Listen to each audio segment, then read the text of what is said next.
Are you ready to ramble? Because today I am going to talk about Moulin Rouge, the musical. Now, I love the movie Moulin Rouge, but the musical severely disappointed me when I originally saw it, and I just went back and saw it again so that I could give you my fresh thoughts on this show. Now, if you prefer my shorter 10 to 15 minute reviews, those are out there. This is not going to be one of them. This is going to be long and unhinged, so buckle up. Also, if you love the Broadway musical Moulin Rouge, maybe don't watch this because I'm going to say a lot of negative things. All right? This show is very successful, so it can handle it. And if you're one of my friends who is currently performing in this show on Broadway or on tour, maybe you want to skip this video as well. Okay, hi, my name's Matt Hardy, and I review shows based on two criteria. One, was I bored? Two, was I confused? And today we're going to be talking about the Tony Award-winning musical Moulin Rouge. So what did I know about this show going in? Well, I knew a lot about it because I love the movie. I have seen the movie probably a dozen times. I think it's amazing. One of my favorite movies of all time is Strictly Ballroom, which is the first of Baz Luhrmann's Red Curtain trilogy, which includes Strictly Ballroom, then Romeo and Juliet, and finished with Moulin Rouge. Strictly Ballroom is an amazing movie, and I love it so much. And I also love this show, so I'm a huge fan. But when the show announced that it was coming to Broadway, I was worried because I was like, well, the movie's so great. And anytime a movie's great, you're probably going to be disappointed. And I actually waited to go see this. Well, first of all, this show opened right before the pandemic. It ran for like 8 months and then had to close down. That was in the 2019-2020 season. And then it came back for the 2021 season, and it won Best Musical that year. Now, let's be honest though, I mean, the show is really successful. It's made lots of money. It recouped its investment like in 1 year. I think 2022 in November, it had recouped its investment, and it had a huge, like $25 billion price tag on it. So impressive. This is a popular show. But the show, when it reopened in 2021, it was the only musical to recoup its entire investment. And at the 2021 Tony Awards, there were only 18 eligible shows. Usually you have 30 to 40 eligible shows. There were only 3 nominations for Best Musical. It was Moulin Rouge, Jagged Little Pill, and Tina Turner. I didn't see Tina Turner, but I saw Jagged Little Pill. Anyhow, so I hesitated to see this show, and I actually didn't see it until the first set of main leads, Danny Burstein, Aaron Tveit, and Karen Olivo, had already departed the show. And I gotta say, I saw the musical, and I was really, really disappointed and really frustrated with some of the choices. They took the best things from the movie and just threw them out. Dramatic things that work in a musical. But we're gonna get into that. A little history about the show's development. It is based on the 2001 Baz Luhrmann film starring Nicole Kidman and Ewan McGregor. There were rumors that it was going to be turned into a Broadway musical as early as 2002. But finally in 2016, the Australian company Global Creatures announced that there was going to be stage adaptation directed by Alex Timbers with a book by Tony Award-winning John Logan, who wrote Red, the play. It had a world premiere in Boston at the Colonial Theater in July of 2018, and it opened on Broadway in July of 2019. Already talked about it shutting down for the pandemic, then reopening, and then it won 10 Tony Awards in 2021, including Best Musical. And this is the first Australian production that originated on Broadway, didn't start in Australia and come over, because they knew the source material was going to be that popular, and they weren't wrong. So it was originally slated to close July 26th of this year, but due to popular demand, it has been extended to August 30th. If it closes on August 30th as planned, it will have run for 2,297 performances and will be the 36th longest running show in Broadway history. So I have to say, I missed Megan Thee Stallion. I was tempted to go see it when Bob the Drag Queen was in it because I'm a fan of him.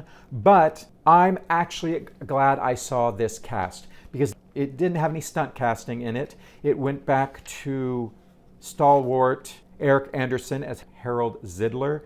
First of all, I want to say this cast was great. I was very happy with this cast. I think they were even better than the cast that I saw the first time around, which was the first round of replacements. I think I may have seen that cast when they were still getting their footing, having replaced Aaron Tveit and Olivo and Burstein. So, alphabetical order: Nini, Sarah Bowden, incredible dancer. I loved her. Christian, created by Christian Douglas. How convenient.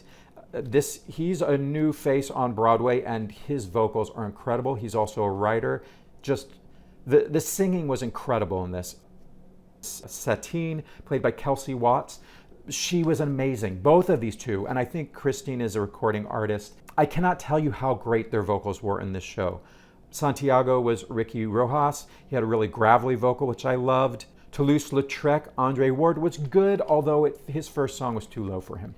The Duke of Monmouth was played by David Harris, and he was great. The vocals in the show were incredible. The dancing was incredible. The acting was surprisingly good considering how bad this script is for actors. All right, a couple things I do want to also mention about changes from the movie that were out of the control of the artistic team. There were two songs that could not be included in the show because they weren't given the rights, and that's The Show Must Go On by Queen, which the rights were withheld because the Freddie Mercury Bohemian Rhapsody biopic was coming out and they didn't want any conflicts, which is dumb to me because the movie's going to be seen and go in theaters and leave, but the show, if it's successful, is going to go on and make revenue for a long time. But like Freddie Mercury estate needs more money. And then the other one is Smells Like Teen Spirit. Courtney Love was in the process of making a musical about Kurt Cobain, so she didn't want any conflict either. Again, dumb move, honey. You could have gotten extra money, but probably she doesn't need any extra money.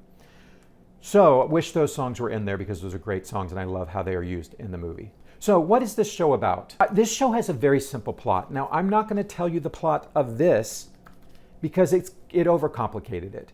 I'm going to tell you the plot of the movie, which is very simple. Christian, a young artist, comes to Paris. He falls in with a group of bohemian artists, and they take him to the Moulin Rouge, where he meets, through a case of mistaken identity, he meets Satine, the headliner of the Moulin Rouge, and they fall in love. But Satine must seduce a duke who has money and power, who will produce a show that will make her a star and allow her to become a great actress. When the Duke finds out that Satine is in love with Christian, he threatens to kill Christian, and to save Christian's life, she tells Christian that she doesn't love him, breaking his heart. But she's unable to keep up this deception and ultimately reveals to Christian that she does love him in the final hour. And then she dies. Spoiler alert. And the theme of this whole show, as stated in the opening song in the movie, is the greatest thing you'll ever learn is simply to love and be loved in return, which is the lyric from Nature Boy. So before I get into all the things I don't like, let's talk about some things I did like. I've already mentioned that the actors are incredible vocalists, incredible dancers. I think they're doing as best they can with the script. You walk into this space, the set is lavish, incredible, beautiful. It totally sucks me into this world. It reminded me of the movie. It also had this pre-show music, which I normally don't like, but it kind of was giving us a little Parisian contemporary, but also a little bit period leaning. I just thought that the world that they brought us into, the actors slowly start coming out on the stage. They're sexy, they're beautiful. Love all of that. The orchestrations of these songs are incredible. The lighting is incredible. The choreography is incredible. Credit where it's due. Sonia Taya is the choreographer. Great contemporary choreography for this piece. I think Zidler is really great in this. Very fun performance. He was fantastic. And we're going to get into Bored and Confused, but I wasn't bored by this show. They defy you to be bored in this show. There's always something going on. So let's get into the negatives. Buckle up, kids. All right, so the biggest problem with this show, I think, is there's too much of a good thing. The movie was so amazing because it showed us the excitement of the Moulin Rouge and what it must have felt like to those people at that time using contemporary music. The movie uses something like 30 songs in it, and the Broadway musical uses like 75, more than twice as many. And I think the main problem is they just thought, oh, well, that worked in the movie, well, then let's do more than twice as much. And the problem that happens with this show is it's just a wall of sound. It feels like the songs aren't there to serve the book. The book is there to serve as many songs as they can cram into it. And then because you've got twice as many songs, we just don't have time for any book now. What were really interesting, thought out scenes in the movie now have to be condensed to 2 or 3 lines. And there's no time for realistic acting. Everything feels like a pantomime. And the acting, as a result, becomes melodramatic. In fact, there's a moment in the second act when they're doing the show within the show and they're rehearsing it, and they're supposed to be all like melodramatic and doing these turns. And I was like, it's not much different from the acting we've been watching for most of the show. And whereas I said I don't get bored by this show because it's constantly bombarding us, but that bombarding of constant lyric and music and energy, in a way, kind of makes you zone out a little bit. It's just, there's no hills and valleys. It's just, we're out blasting us constantly. Here's the thing about the way Baz Luhrmann used the score in the movie. He actually showed restraint. He really used songs that were going to help capture the energy, to tell us what it felt like to be in the Moulin Rouge. And he uses songs in a diegetic way. The first time Christian really breaks out into this song, The Hills Are Alive with the Sound of Music, he's met these crazy bohemians who are trying to write a show, and they're trying to figure out how to finish this line from The Sound of Music, and he bursts into song. So it's diegetic, meaning he's actually singing in the show. And then first time we meet Satine, she is singing a song in a show. When we're up on top of the elephant, they are singing songs, they are quoting songs. When Christian first meets Satine, he sings Your Song by Elton John. He sings it as he's reciting poetry. It's diegetic, it's meant to be singing. That made sense in the movie, and it really worked. And what they've done with the elephant medley is it originally was 10 songs in 4 minutes. Now it's 19 songs in 5 minutes. And this is just what happens. They've crammed twice as much material, and it just can't handle it. And the reason the medley was so good on top of the elephant is because they're quoting these cliches about love, and Christian believes them wholeheartedly, and he's optimistic about love. Whereas Satine has been hurt, she's a prostitute, she doesn't believe in love. So all of her quotes are about love as a battlefield, love, what has love got to do with it? It's all these negative things about love, and he's all the positive things of love. And they're quoting them, and it works so well. But they've muddied that in this production. Just by trying to add twice as many songs, I completely lose that thread. The problem also with them cramming all these songs in is that we don't have enough time for scenes. So scenes that were fun and interesting in the movie, like the scene where the Bohemians tell Christian they're going to take him to the Moulin Rouge. And then they have the green fairy and they drink the absinthe and they go down the rabbit hole. That's such a fun scene. But here what they do is Christian comes on and says, and then the guys did this and then they did this. There's a lot of moments in the show where I feel like it's lazy book writing because we just have a character telling us what happened instead of showing us. Other places this happened is Toulouse tells us about how he used to know Satine many years ago and fell in love with her, and he gives us backstory about Satine. It's not necessary, and we should see from Satine's performance, we should understand who she is. Also, there's a moment where Nini comes to Satine and tells her about the Duke and his backstory, which don't tell me his backstory. Don't tell me he's dangerous. Let me see he's dangerous. And I felt like the theme of the show, which really should be about love, the purity of love, being love is the greatest thing, gets confused into this question about art and commerce. And then all this pressure is being put on Satine. Like her vagina is the only thing that can save the Moulin Rouge Club from destruction. All of the performers come to her and say, Satine, we can't lose our job. And Zidler comes to her and he says, I don't have any money, and unless you seduce this Duke. And so it becomes about all of this pressure is being put on her, whereas the movie, she was doing it because this is an opportunity for her to pursue her art and become a great actress, which coincides with what Christian wants, is to be a great writer. And he's conflicted about writing a show for the Moulin Rouge because he wants to do serious art, and this is frivolous. It's something that really brings them together. And all of that has just been thrown aside here.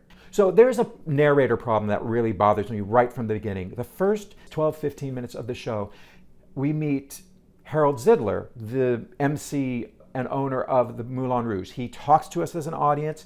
He tells us about the Moulin Rouge. He tells us about the Bohemians living in other parts of Paris. We go, oh, okay, he's our narrator for the show. No, he's not.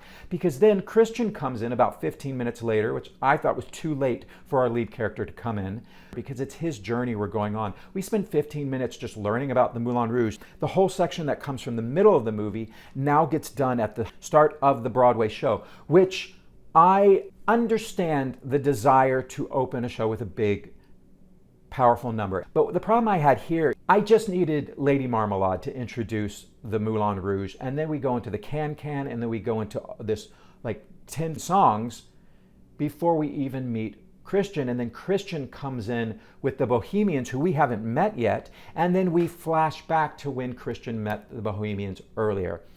It just wasn't working for me. I think we can open up with a big number, but we got to meet Christian right away, and we got to know who he is.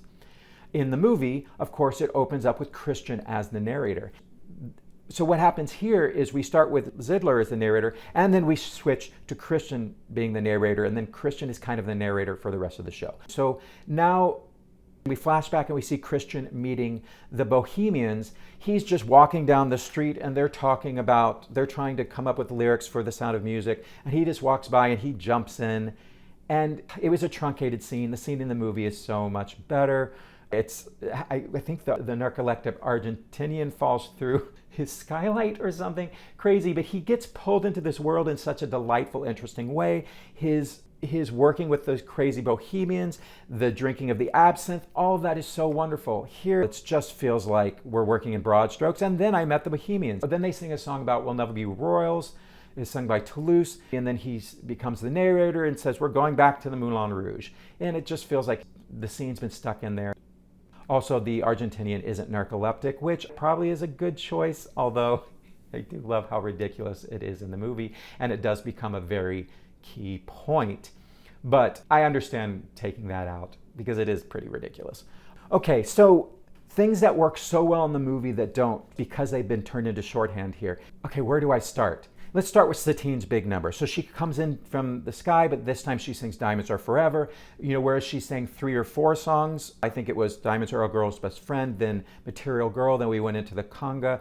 Now it's like 10 songs. Satine flies in on the swing, love that. But it's this weird thing, we're seeing it as a stage show. And what happens in the movie is she has a moment where she's like, kind of out of it, and we go, oh, but we get a close-up, so that's how we see it. And then at the end, right before she sings her high note, she falls off of the swing and gets caught, and they're like, what do we do? And Zidler's like, take her off.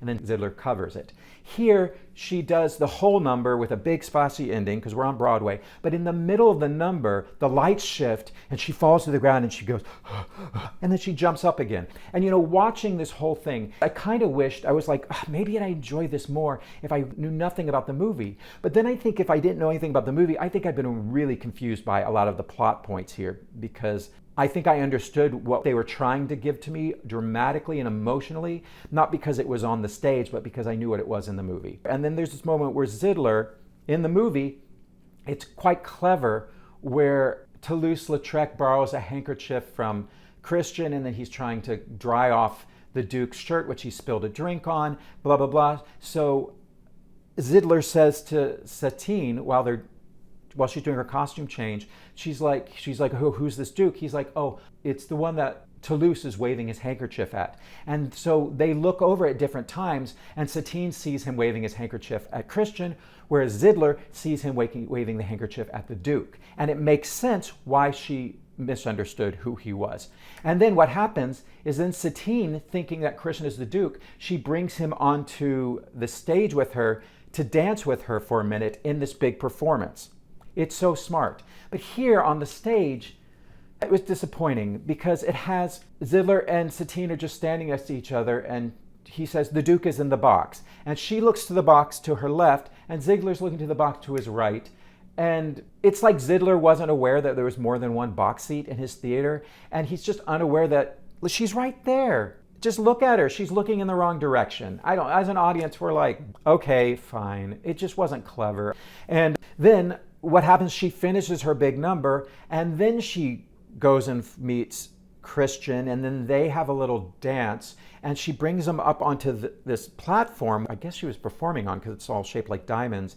And then my question is, I was like, well, I don't understand where they are now. Are they backstage dancing on this little set piece, or are they still performing? And then they have this moment where they actually can talk a lot, and she thinks he's the Duke. But what's so great about the movie is it's so frenetic that the mistaken identity is so easy to believe, because so much is going on. And she's multitasking. She's putting on a costume. They're dealing with this. She brings him onto stage. She's dancing with him. She kicks his hat off, and she thinks it's the Duke. And she's like, I'm going to see you later in the elephant. And he's like, oh, okay, yeah, the elephant. And so there's no time for the confusion to be realized. Here in this Broadway show, I just felt like there's so many opportunities for you to realize the confusion here, and we're having to suspend our disbelief. Okay, so I guess we're moving chronologically now. So let's go to the scene when they're in the elephant. So this is such a great scene in the movie, because Christian thinks he's there to talk to her about his poetry, and Satine thinks that he's the Duke and that they're there for a little tryst. And the expression in Nicole's face when Christian says things like, oh, I prefer to stand up. She's like, oh, okay. And she's surprised by everything. When he says it's quite long, or I hope you'll be open to it. And she's like, oh, I'm sure I will be. The characters are so good. The acting, the scene has been directed so well. But here, Alex Timbers has directed it so broad. We're playing for a medium-sized to large Broadway house at the Al Hirschfeld. And so when he says, I prefer to do this standing up, Satine leans over and sticks her butt out like, oh, great. And then when he says, I hope you'll be open to it, she opens her legs and she's like, oh, I'm sure I will be. The acting is so broad and so pantomime here that it just ruined the scene for me. That is such a funny scene. And then he goes into your song, but again, there's the confusion of when is he singing, when is he not. This also brings me to, I can't remember if this happens before this scene I think it happens after. So Nicole Kidman in the movie Satine, she sings One Day I'll Fly Away, and it's kind of her I Want song of her wanting to get away from the Moulin Rouge and become a great actress. But here in this version, they've swapped it out with Katy Perry's Firework. I love that song. Let me just be clear about that. But here it didn't really work, and I also felt it comes at a time where she's backstage and she's been performing and singing a song, and now she's singing, and I'm like, well, there's no audience now, so I guess she's singing this to herself. But mid-song, she starts to cough, and we're like, oh, she's sick. But here, she's coughing, and then she's like, and then she's like, let me finish singing. So I was like, wait a minute. Is the song the idea in her head, or is she literally singing backstage and the coughing made it so she couldn't sing? Just that moment didn't work, and I liked Fly Away better than Firework. Oh, another issue I have with the elephant scene, jumping back to that, is in the movie we see I think it's three guys. It's Toulouse, the Argentinian, and I think the guy who ends up directing the music. Anyhow, those guys, we see them climbing up to the elephant because they want to see how well Christian is doing it with this pitch. And so there's also humor there because they're like, wow, she's really into this. And so it sets up for the fact that when Satine realizes that Christian is not the Duke, then there's this moment where Zidler is at the door with the Duke and she's like, what do I do? And then Toulouse and Santiago jump in the elephant to pretend like they're rehearsing a play so that then when the Duke comes in, he won't think that there's anything untoward going on. But here, those guys just appear out of nowhere. We're like, where did they come from? They fall on top of Satine in this ridiculous sexual position. It's so stupid and staged and fake. And then the Duke walks in and is like, oh. So it does the opposite of what the movie does. It's making it look like she's having a three-way, when instead they're trying to make it look like a rehearsal, which is better. And then Zidler, who's quick on his feet, jumps in and is like, oh yeah, we're rehearsing a play. Yeah, that's what's going on, even though he has no idea what's going on. And then what happens in the movie is we get to learn about this show, Spectacular. They just make up on the fly. And it's set in India, exotic India, because at the time, Orientalism was very popular in Paris. Let's get into the decision to change Spectacular, Spectacular. Now it's called Bohemian Rhapsody. And first of all, because they've been presenting a wall of songs, when we finally get to a song where the lyric is actually important and they're describing their idea of pitching the show to the Duke, I missed the whole pitch. It wasn't clear to me at all, because they're pitching this idea about a gangster and it's set in Paris, which is the time they're in now. I just didn't follow it. But in the movie, it's very clear. There's an evil Maharaja, there's a courtesan, there's the penniless sitar player. I even remember all the quotes. And they do it through the singing the sound of music. We get a humor thing. They're singing Sound of Music, but with this style of Indian music. So I just was confused about what the story within the story was in the musical. I just did not follow the section. They've also crammed more songs into this place than they needed. It was very confusing. Okay, but let's talk about Orientalism and cultural appropriation. Okay, if you're someone who's Indian or Asian, comment below and let me know how you feel about this. Do we do what was true to the time period? And I say yes, because these people are dressing up, doing Indian, not because they're making fun of it. They're doing it because they love it. It's exotic. And yes, it is focusing on one idea of what it is to be Indian, but it's focusing on what I think is a positive idea of the beauty and the majesty and the artistry and the dance and the music. And I think about this whenever I'm like in a foreign country and you've got people selling native clothing in Thailand or India, and they're like, here's a native Indian dress. Do you want to buy it? And am I going to go, oh no, I'm not going to buy your handcrafted, authentic stuff, because that would be cultural appropriation? They don't care. They want you to appropriate their culture. They want you to buy their dress. They want you to buy their hat. They want you to wear it everywhere. That's how they make their money. You go to Hawaii, they give you a lei. They want you to appropriate their culture. So that's what I feel about the songwriters. There's a songwriter who wrote a Bollywood song, and we love Bollywood. In the movie, they do this kind of Bollywood kind of Indian number. They use this song from a Bollywood movie. And guess what? The Indian writer who wrote that got paid a royalty. And if he did not want you using his song in Orientalism, then he wouldn't have given you the rights. And I say, let's give the artist the power to choose. Let the artist decide, do I want my music being used in a blockbuster movie? Ask them how it's going to be used. And if you feel like it is abusing your music, abusing your culture, painting India in a bad light, then don't let them use your music. Otherwise, I feel it's like white people being all self-righteous and saying, oh, we can't appropriate their culture. Orientalism is reducing them. We're not seeing the huge depth of who they are. Well, we can't. That's not the kind of show Spectacular, Spectacular is. I don't know. Comment below, because this stuff makes me, I feel like it's just we're being too woke. I like being woke. I like not being asleep. But this is ridiculous. What you need to wake up from your wokeness, because I think it's okay to show positive aspects of a culture. And also, the reason I like it better when it's set in India is because it removes the story from the real story. So we get why the Duke doesn't understand that the sitar player is Christian, that the courtesan is Satine, that the Maharaja is the Duke. He doesn't get it because he's stupid, and it's set in India. In this version, not only have they set it in Paris in this current time, called Bohemian Rhapsody, and also in the movie, the Argentinian is playing the role that the penniless sitar player, making it less obvious because Christian is directing and writing.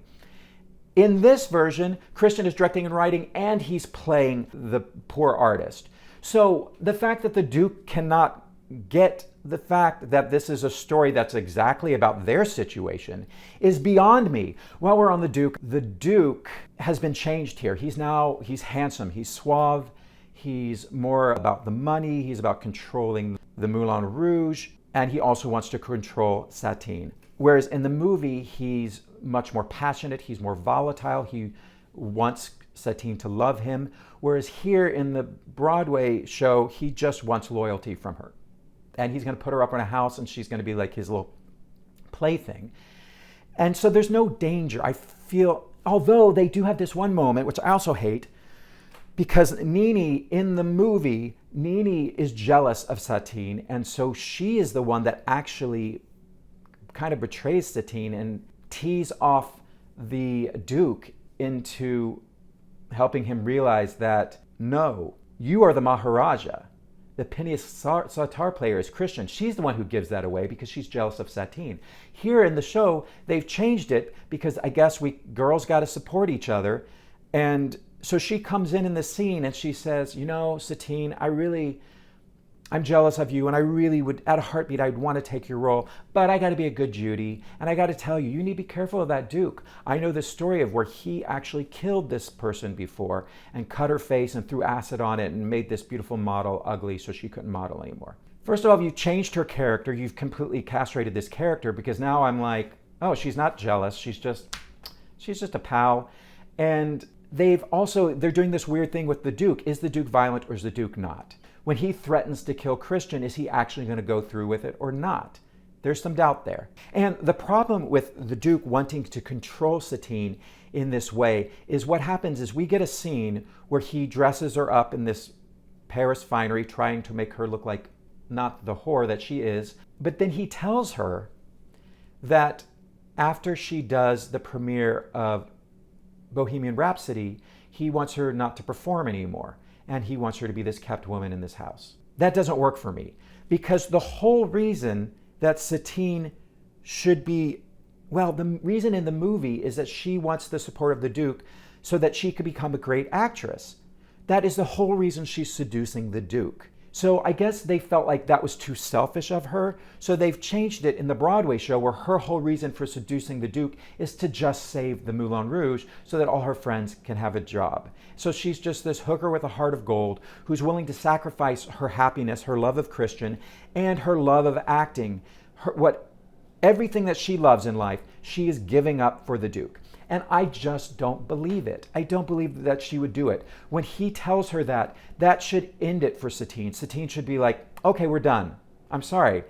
If you're not going to support my career as an actor and you're making me love you when I love someone else, why am I with you? Oh, because I want to save Zidler and I want to save make sure these people have jobs. Then you can get jobs elsewhere. So I just don't buy this whole narrative section of the show. It drives me crazy. Okay, we've moved into the second act. Let's jump into the second act and we'll get more into the Duke. The second act starts with Christian behaving as narrator now because he's taken Zidler's place. And he says, I was in love with Satine and that wasn't the only love story. And then we switch to Nini and Santiago and all of a sudden they're like, hey, they have a relationship now. And we're like, oh, okay.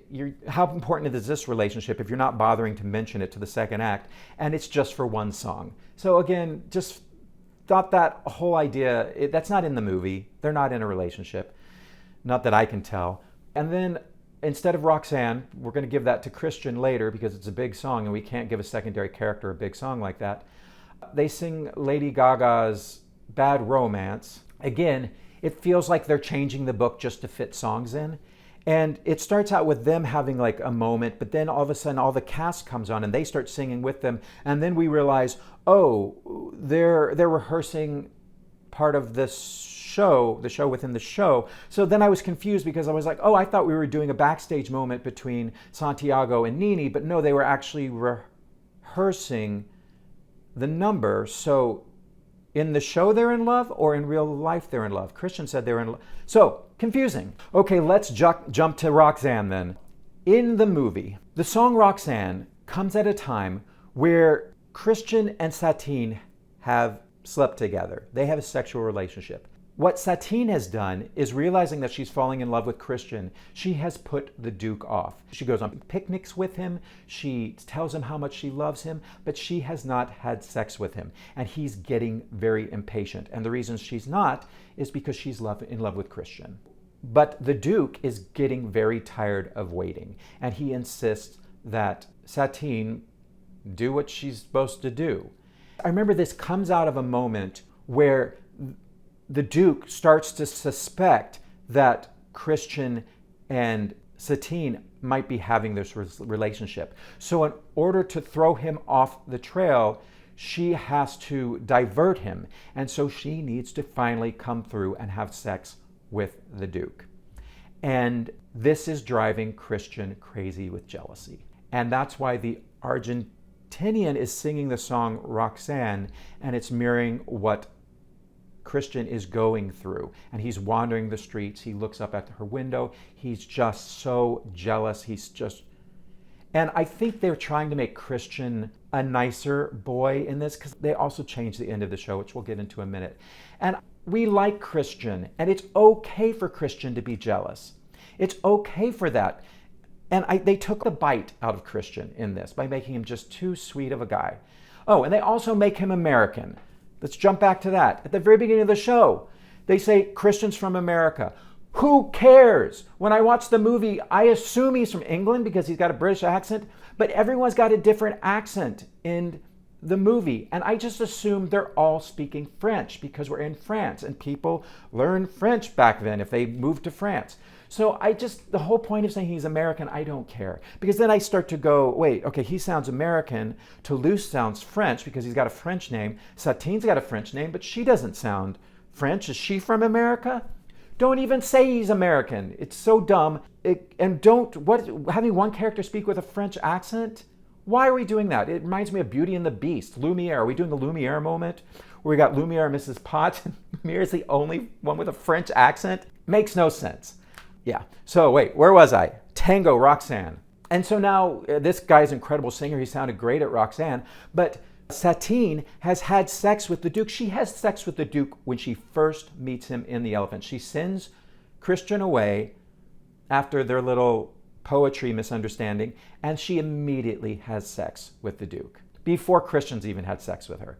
So they just cut the balls, castrated this number for me. The Duke's entourage comes in when he's making love with her, and they sing back up. Made no sense. Again, blurring the line between diegetic singing and weird just, why is his entourage bursting into her boudoir while they're making love and singing this song? Sure, it's funny and campy, but it makes no sense. Satine is, in the movie, Satine is supposed to go seduce the Duke and finally have sex with him, but she gets really sick from the consumption. So what happens is Christian thinks that she's over having sex with the Duke and gets jealous, and the Duke is wondering where she is. And Zidler has to make up something. He's about to lose the whole deal for the spectacular show. And he goes, she's confessing. She's gone to church. She wants to be pure for you. She was a prostitute in the past, but now she's going to be born anew. She's going to be a virgin again. And he sings a song like a virgin. And I just thought it was hilarious. It worked really well. The Duke's servants join in. The Duke gets on board. The song has a purpose because the song is different from the beginning and different at the end. At the beginning, the Duke is pissed with Satine. He's pissed with the Moulin Rouge. He's going to cut all funding. He's done with it. And Zidler sings this song. And by the end, the Duke is in love with Satine again because she's doing this delightful thing for her. She's becoming a virgin again. And Zidler has gotten the funding once again for the Moulin Rouge. It's a brilliant song. They've changed this completely now. So now what's happening is Satine is off having sex with the Duke, and Christian is jealous, and he's getting drunk on absinthe.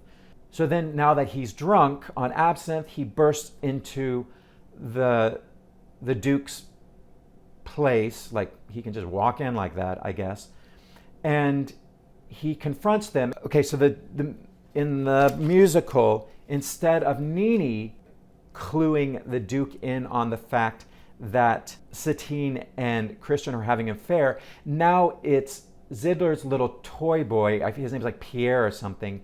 He makes this random appearance where the Duke gives him money to thank him for telling him about this affair that's going on. Satine comes in and is like, what is Pierre doing here? Or whatever his name is. And he's like, oh, he gave me some information. He's like, I know you're having an affair. And he said, you have to end it or I will kill Christian. Then Christian bursts in, being drunk from the absinthe, and says, tell him you love me, you love me. And she does what the Duke wants, and also to save Christian's life, she says, you're a fool, I don't love you. How could I love you, you penniless artist? I love the Duke. And this didn't work for me. And I'm going to tell you why. Sure, Christian is drunk, but Christian knows that whenever Satine is near the Duke, she has to put on a performance and do things that appease the Duke. So why is this time any different? Why does he believe her this time that she's not just doing a performance, which she's clearly doing a performance, to appease the Duke? This time he believes her. It doesn't make sense. In the movie, in my recollection, which I think is pretty good, having seen this movie 12 times, she learns that the Duke is going to kill Christian. She learns it, I think she learns it from Zidler. And so she goes in to Christian one-on-one privately and says she doesn't love him. And she does it in a scene where there's no reason for her to lie in Christian's mind. And because she does it in the scene, Christian believes her. And it's so powerful because she breaks his heart to save him. Okay, guys, we have come to the moment. The part of Moulin Rouge, the musical, that sent me out of the theater fuming. This made me so mad. So for those of you who have seen the movie Moulin Rouge, what is the greatest moment in the movie Moulin Rouge? The moment that is just the most dramatic and the most powerful, the one that just churns you up inside. I'll let you think about it for a moment. And while you think about it, let me also remind you that what happens in the movie, but that doesn't happen in the Broadway musical, is the Argentinian is playing the role of the penniless sitar player. Christian, who has lost everything. He's lost the love of Satine. She's told him he doesn't love him. He's been kicked out from his show. He's no longer directing it because the Duke does not want him there. And so what happens is the narcoleptic Argentinian falls asleep and hits his head, and which I know that's kind of crazy, but that can be fixed. Christian steals the costume of the penniless sitar player so that he can sneak in and he can confront Satine, surprising her, surprising the Duke, surprising Zidler, surprising everyone. And it's done on the stage, in the musical. It's so theatrical. And then what happens is, because the Duke has required that the story be changed so that the courtesan chooses the Maharaja and not the penniless sitar player, he takes her and he throws her to the ground. And he takes this money that he got from selling his typewriter, meaning he is giving up art. He will no longer be a writer. He throws that money on the ground and he says, I have paid my whore. And he turns and he starts walking out of that theater. And everyone, the Duke was like, I'm going to kill him. I'm going to have my bodyguard shoot him. But then when he walks out, they go, okay. And Zedler's like, it's going to be all right. And I think he even whispers to Satine, he's like, my pet, it's going to be okay. I'm getting emotional because this is such a powerful moment in the movie. And what happens here is so powerful. What musical theater does so well. Everything changes in a song. What happens is there's a secret song that Christian has written called Come What May. And the reason this song is so special, both in the Broadway show and in the movie, is it is the only song that is written specifically for the show Moulin Rouge. It's not a song that's been pulled from pop songs. And also in the Broadway musical, it's the only song that they sing start to finish and don't interrupt it with another song. It's the only standalone song. And in the movie, the song has been cut because the Duke didn't like them having a secret song, because he knew that secret song was really about Christian loving Satine. And it gets cut from the score. But guess what? Everyone in the orchestra has the song in their books. It's just has a big X through it. So what Satine is able to do in that moment, she makes a choice here. And she starts to sing the song that was cut from the show. The song that means she loves Christian.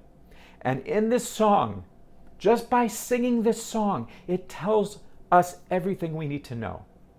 It tells us that she is choosing love over her being a great actress. She's choosing love over the success of this show, over Zidler, over everyone she's worked with and their career at the Moulin Rouge.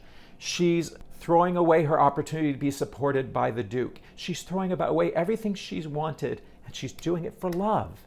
And then in that moment, she tells everyone the audience. She tells Zidler, I'm not going to do what you want anymore. I'm not going to go along with this just so you can have a successful club. And she tells the Duke, Duke, I don't love you. I never loved you. I will never love you. It is so amazing and powerful. What happens in the Broadway musical? Christian's already on stage because he hasn't been thrown out of the show because the Duke seems to be okay with him being there. And instead, he comes on with a gun, a real gun instead of the prop gun, and he's going to kill himself. And I get what they're trying to do. They're trying to make Christian likable. They're playing it too safe. Oh no, we can't have Christian be jealous. We can't have him be a passionate artist. Oh, he can hurt himself, but he can't hurt Satine because audiences don't want that. Well, it worked in the movie. And so then, instead of singing Come What May, she sings your song, the Elton John song. She sings a couple lines of Come What May, I think, but the song hasn't been cut from the show. So it doesn't mean anything now. And then she doesn't sing Come What May, which Come What May, one, is the song that's the only song that's new to the show. And in that lyric, I will love you, come what may, I will love you till my dying day. Tells you exactly what we're doing. She knows she's gonna die. And she says, I don't care what happens. But instead of singing that song, she sings, it's a little bit funny, this feeling inside. Because what? That's a more famous song? Is the producers were like, she really needs to sing that song because that's the one people know better. So guys, when I saw this originally, it made me so angry. When I saw it the second time, I wasn't as angry because I knew it was going to happen. They just cut the balls out of that scene. It's such a power, that song, I start to cry just telling you about it. And when I watch the movie, I cry. It's so beautiful. And then of course, Satine, spoiler alert, Satine then dies, making it kind of all for naught. But she told him the truth. And it's about the greatest thing you'll ever learn is to love and be loved in return. It's we get the whole overarching. It's so beautiful in the movie. So what the musical is doing is it's just appeasing to the crowd. It's giving you light, fluffy songs. It's giving you all the pop songs you love. They're not in service of the story. The story is not about the importance of love anymore. It's not about art. It's not about any of that anymore. It's just about entertaining you. And let me tell you, I feel it in the audience. I didn't feel it as much the first time, but this time, this was a restless audience. First act alone, I think I saw 20 people get up, go to the bathroom, go buy a drink, go get popcorn. They're selling popcorn now. Such a restless audience, people fidgeting in their seats. And I think because this thing is so bombastic and it's just bombarding us with songs and constant music, we're watching MTV, it has a sameness about it. And the lights and the set doesn't really change. It's that beautiful set that amazes you when you come on, but everything stays the same. And I think people feel like it's so loud and so bombastic that they feel like they're at home and they're watching a show from their big screen TV and they can get up and go when they're not going to miss anything because the story's not important. When they come back, they'll be singing more pop songs, they'll be doing more dances, and they don't have to worry about missing any important moments because there aren't any important moments in this show anymore. It's just a string of 80 songs. So I thought that was crazy. And also, ATG has taken over the Jujamson theaters. And look, I know this show's been running for years and theaters get worn down a bit, but they're allowing them to bring in open drinks now, apparently, instead of the sippy cups, which I don't love those either. But the carpet in this theater is disgusting. It looks like a movie theater carpet. There's just black stains on the carpet in front of almost every seat because you do enough performances with people with open drinks, someone's going to spill a drink probably. I'd be curious to ask the porters, how many drinks get spilt every show? This show is frustrating me on so many levels. I mean, I knew it couldn't live up to the movie because the movie's so incredible, but it's representing everything that I don't like about musical theater.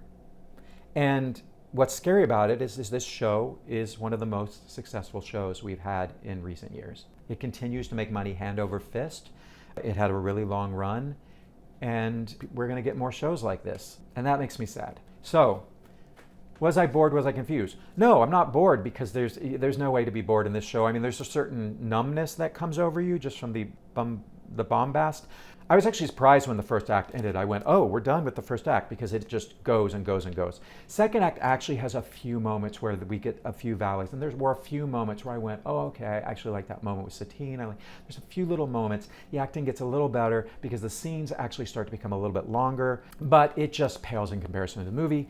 But no, not bored by the show at all. It runs about 2.5 hours. And I confused. Well, you've listened to all my confusions, and there were more. Those are the ones that I just could remember. I was wishing during the show that I could be taking notes, but those are the ones I just remembered after seeing the show.